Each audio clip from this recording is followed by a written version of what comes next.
राम राम जी दोस्तों, स्वागत है आपका एक बार फिर हमारे YouTube चैनल पर। आज दोस्तों हम जिस विषय को लेकर आए हैं उस विषय के बारे में चर्चा आज पूरे देश में हो रही है।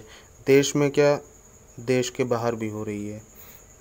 और वो विषय है बहन बेटियों के साथ होने वाला बलात्कार। यानी हमारे आपके सभी के घरों में माँ बहन बेटियां हैं, लेकिन ये जो बलात्कार शब्द है ये अपने आप में ही सुनने में इतना घिनौना है कि इसको सुनने के बाद आपकी आत्मा झकझोर जाती है। लेकिन अब आप इसे उस दृष्टिकोण से समझिए जब किसी बहन बेटी के साथ ये कृत्य होता है, ये घिनौना अपराध होता है, उस बच्चे के जीवन पे क्या गुजरती होगी। वो बच्चा, वो बहन, वो बेटी जीवन इस कृत्य के कारण अपने जीवन के ऐसी अनिश्चितताओं में के भंवर में फंस जाती है जिससे वह जीवन के अंतिम सांस तक नहीं उबर पाती। यानी उस बहन बेटी का जीवन, उसकी अंतिम सांस तक उसे ये कृत्य याद रहता है और वो उसकी आत्मा तिल तिल पल पल, उसका शरीर तो जीवित रहता है लेकिन उसकी आत्मा तिल तिल मरती रहती है। और या तो वो उसी क्षण अपनी जीवन लीला समाप्त कर देती है या फिर उसके बाद। और उसके बाद एक चीज़ और है, कई जगह तो अभी जैसे कलकत्ता वाले केस में हुआ, अयोध्या वाले केस में हुआ, उस बिटिया का, उस बालिका का क्या शारीरिक शोषण, उसके साथ इतना घिनौना कृत्य करने के बाद उसके शरीर को भी विक्षिप्त कर दिया।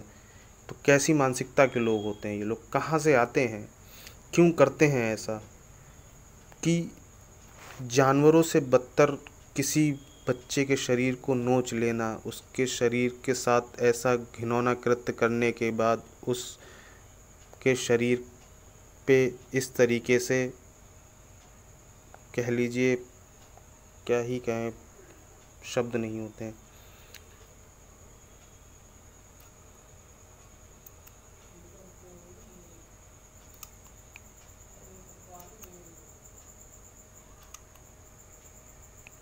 ऐसे लोगों की मानसिकता का अनुमान आप इसी बात से लगाया जा सकता है कि जिन भी विक्टिम्स के साथ ऐसी हैवानियत होती है वो इनके वहशीपन को देखकर कांपने लगती है। आखिर इस वहशीपन या इस हैवानियत के लिए इन लोगों को ताकत और या ऐसा विचार आता क्यों है, कहाँ से आता है।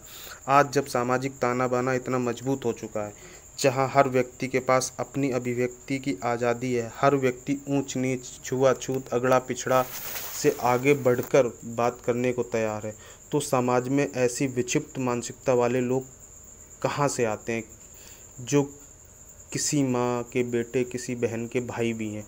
और इन लोगों के इस कृत्य के कारण उस परिवार का क्या होता है जो बेटी या बहन इनके द्वारा, इनके किए हुए कृत्य का शिकार होती है।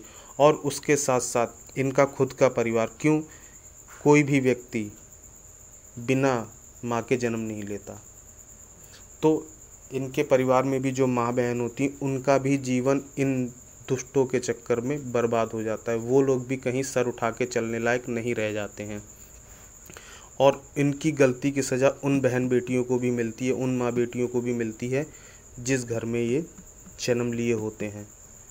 आज हम 21वीं सदी में जी रहे हैं, पर हमारी मानसिकता क्यों दशकों पीछे है, इसका कारण समझना होगा। कोई भी राजनीतिक दल हो, यहाँ सत्ता में कौन है, कौन नहीं है, कौन विपक्ष में है, इन सब बातों से परे कोई भी राजनीतिक दल हो, चाहे सत्ता से जुड़ा हो या विपक्ष में, सभी को एक सुर में या कह लीजिए एक मंच पर आकर ऐसे कृत्यों का विरोध करना चाहिए और पीड़िता के लिए न्याय सुनिश्चित करना चाहिए। सभी राजनीतिक दलों के विचार, प्राथमिकता, कार्यशैली, विजन, मिशन सब कुछ अलग हो या भिन्न हो सकता है, किंतु समाज के अंदर घट रही घटनाओं के प्रभाव से कोई भी राजनीतिक दल अछूता नहीं रहता। इसलिए समाज की प्राथमिकताएं भी समझनी होंगी और राजनीतिक दलों को इससे कोई भी दल इनकार नहीं कर सकता कि उसे समाज प्रभावित नहीं करता। यानी कोई भी राजनीतिक दल ऐसा नहीं है जो सामाजिक ताने बाने से अलग हो, जो सामाजिक ताने बाने में ना आता हो। किसी न किसी रूप में जब तक समाज नहीं होगा तब तक राजनीति का कोई स्तर नहीं है, राजनीति का कोई वजूद नहीं है। व्यक्तियों से समाज का निर्माण होता है, समाज से प्रदेश, प्रदेश से देश का निर्माण होता है, और इसी देश प्रदेश की राजनीति के कारण राजनीतिक पार्टियों का वजूद है।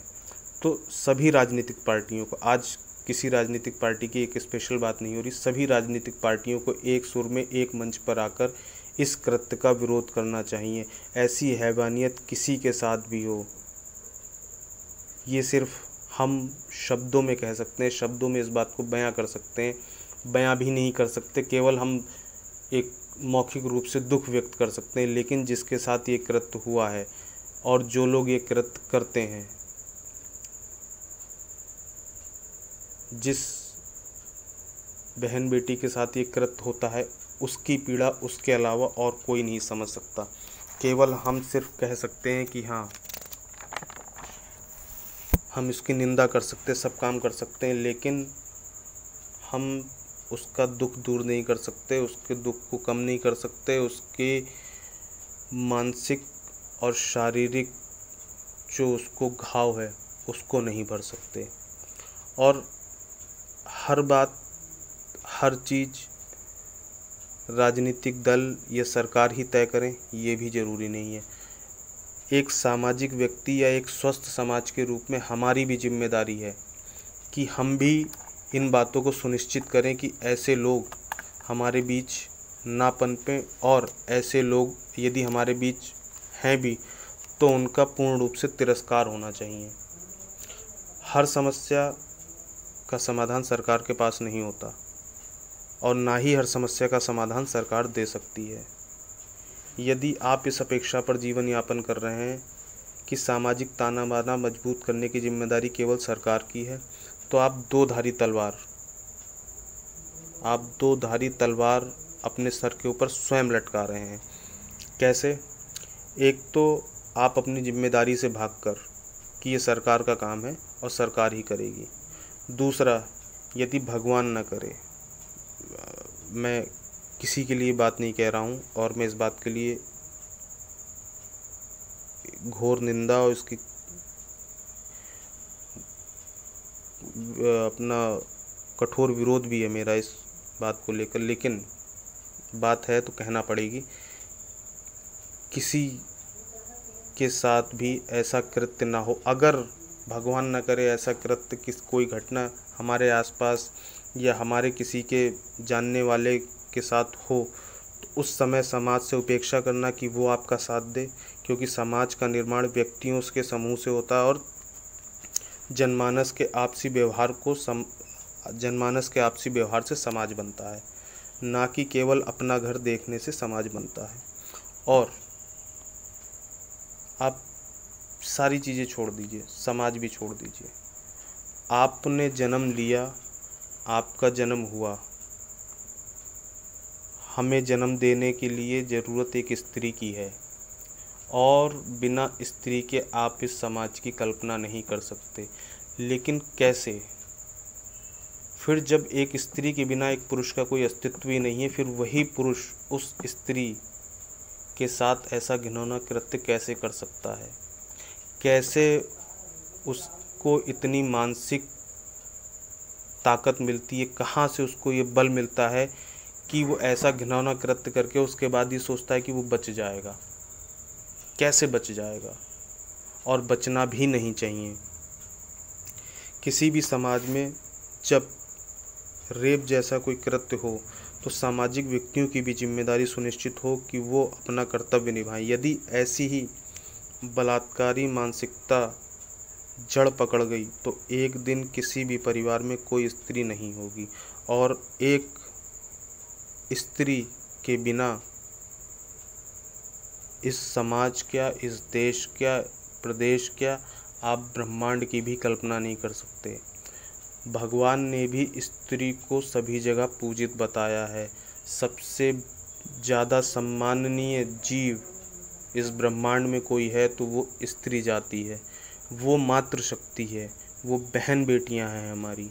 जिन्होंने इस समाज को दिशा दी है, जिन्होंने इस समाज का निर्माण किया है, जिनके बिना कोई भी, कहना चाहिए मर्द, किसी भी मर्द का कोई अस्तित्व नहीं है जब तक उस समाज में स्त्री नहीं है।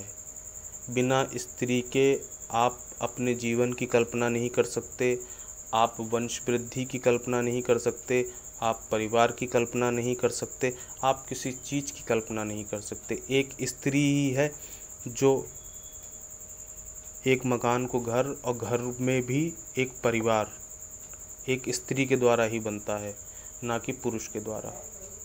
तो आप सभी से हाथ जोड़कर निवेदन है, एक विनती है कि कुछ भी कीजिए, लेकिन इन घिनौने कृत्यों का विरोध कीजिए। इनके फेवर में बिल्कुल मत जाइए, इनकी मासूमियत पर मत जाइए। इनके जो कुछ राजनीतिक दल विरोध करने लगते हैं, जाति पाति करने लगते हैं, इन बहकावों में मत आइए कि वो अगड़ा था, वो पिछड़ा था इसलिए ऐसा हुआ, उसने छोटे कपड़े पहने इसलिए ऐसा हुआ। नहीं, बिल्कुल नहीं। आपको अपना मानसिक स्तर ऊपर उठाना होगा, आपको अपनी सोच बदलनी होगी, और अपने बच्चों को भी शिक्षित कीजिए, उनको भी समझाइए। आप ओपन बात नहीं कर सकते, कोई बात नहीं, लेकिन बातों बातों में उनको समझाइए, उनको बताइए कि ये कितना घिनौना कृत्य है। किसी के साथ भी ऐसी घटना नहीं होनी चाहिए। जिस बच्ची के साथ अयोध्या में हुआ, कन्नौज में हुआ, और आपका जो आरजी कार मेडिकल कॉलेज कलकत्ता में हुआ, ऐसा घिनौना कृत्य 2012 में निर्भया कांड हुआ था, जिसमें भी उस बच्ची को मारकर उसके शरीर को विक्षिप्त कर दिया गया था, उसका रेप करके उसको मार दिया गया, उसके शरीर को विक्षिप्त कर दिया गया। आखिरकार वो लड़की, उसने अपना प्राण त्याग दिए। तो दोस्तों, आप सभी से हाथ जोड़ के निवेदन है कि ऐसे कृत्यों पे सिर्फ और सिर्फ पीड़िता की तरफ ध्यान दीजिए कि उस लड़की पे, उस बहन बेटी पे क्या बीत रही होगी। जिसका जिस्म तो छलनी हुआ ही हुआ है, उसकी आत्मा भी छलनी हो गई है। और ऐसा ही एक कृत्य और हुआ है जिसकी चर्चा बहुत ज़्यादा नहीं हुई है। हरदोई ज़िले में एक गांव पड़ता है कुंदरौली, सांडी के पास। वहाँ भी एक लड़की के साथ रेप हुआ। उस लड़की के शरीर की हालत ये हुई कि उसकी आंखें निकाल दी गईं, उसके शरीर को नोचा गया, दांतों से खाया गया उसके मांस को। तो ऐसी घिनौनी जानवरों वाली मानसिकता, जानवरों वाला वहशीपन, दरिंदगी, जो बोलें वो कम है। तो ऐसे लोग कहाँ से आते हैं। तो आप सभी से हाथ जोड़ के निवेदन है कि थोड़ा सा समाज में जागरूक होइए और ऐसे कृत्यों का विरोध कीजिए। तो आज के लिए इतना ही दोस्तों। आगे फिर किसी वीडियो में आपसे मुलाकात होगी, भेंट होगी, बात होगी। आप हमारे चैनल को लाइक कीजिए, शेयर कीजिए और सब्सक्राइब कीजिए। क्योंकि जब तक स्त्री है तब तक पुरुष का अस्तित्व है। जो बलात्कारी लोग अपने आप को बहुत बड़ा मसीहा, 30 मार खां या बहुत बड़ा काम करने वाले मान बैठते हैं कि अब हमारा कुछ नहीं होगा, तो उन्हें भी ये समझ लेना चाहिए, जान लेना चाहिए कि बिना स्त्री के किसी भी पुरुष का कोई अस्तित्व नहीं है। हम सनातन धर्म में, हमारे यहाँ तो वैसे भी भगवान भोलेनाथ अर्धनारीश्वर कहलाते हैं। हमारे यहाँ प्रथा है शादी के समय स्त्री को बाएं भाग में धारण करने की। हमें 7 वचन दिलाए जाते हैं, जिनमें 3 फेरे में पति आगे होता है और बाकी 4 फेरे में पत्नी आगे होती है। तो हमारे यहाँ तो जो प्रथा है, जो हमारे ट्रेडिशनल रिचुअल्स हैं, वही डिफरेंट है। उसमें ही हमें स्त्री को अंगीकार करने के लिए कहा जाता है। और ऐसे समाज में जब ऐसे कृत्य होंगे तो कैसे कोई स्त्री किसी पुरुष पे भरोसा करेगी, कैसे वो अंगीकृत होगी, कैसे वो स्त्री किसी पुरुष के घर जाके अपने आप को उस परिवेश में सुरक्षित महसूस करेगी। तो ये विचार आप सभी को करना है दोस्तों, और उम्मीद करता हूँ आपको मेरे विचार जैसे भी लगे हों, अच्छे लगे हों तो भी, और अगर आपको मेरे विचारों के प्रति असहमति हो तो भी